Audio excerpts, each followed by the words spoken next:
ప్రసంగి గ్రంథము 10వ అధ్యాయము. బుక్క వాని తైలములో చచ్చని ఈగలు పడుట చేత అది చెడు వాసన కొట్టును. కొంచెము బుద్ధిహీనత త్రాసులో ఉంచిన ఎడల జ్ఞానము ఘనతను తేలగొట్టును. జ్ఞాని యొక్క హృదయము అతని కుడి చేతిని ఆడించును, బుద్ధిహీనుని హృదయము అతని ఎడమ చేతిని ఆడించును. బుద్ధిహీనుడు తన ప్రవర్తన గూర్చి అధైర్యపడి తాను బుద్ధిహీనుడినని అందరికీ తెలియజేయును. ఏలువాడు నీ మీద కోపపడిన ఎడల నీ ఉద్యోగము నుండి నీవు తొలగిపోకుము. ఓర్పు గొప్ప ద్రోహ కార్యములను జరగకుండా చేయును. పొరపాటున అధిపతి చేత జరుగు దుష్కార్యము ఒకటి నేను చూచితిని.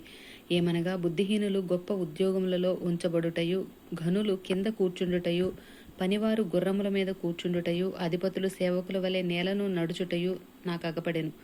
గొయ్యి తవ్వువాడు దానిలో పడును, కంచె కొట్టువానిని పాము కరుచును, రాళ్లు దొర్లించువాడు వాటి చేత గాయమునందును, చెట్లు నరుకువాడు దాని వలన అపాయము తెచ్చుకొను. ఇనుప ఆయుధము మొద్దుగా ఉన్నప్పుడు దానిని పదును చేయని ఎడల పనిలో ఎక్కువ బలము వినియోగింపవలెను.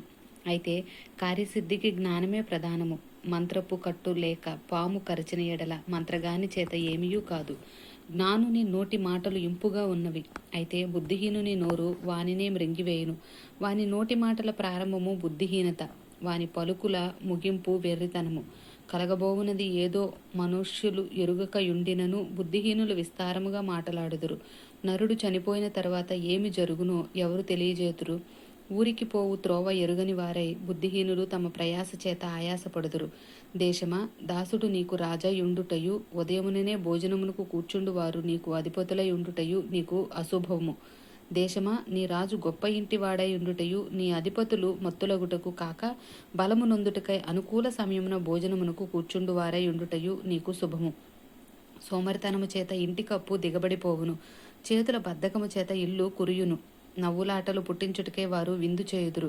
ద్రాక్షారస పానము వారి ప్రాణమునకు సంతోషకరము, ద్రవ్యము అన్నిటికీ అక్కరకు వచ్చును.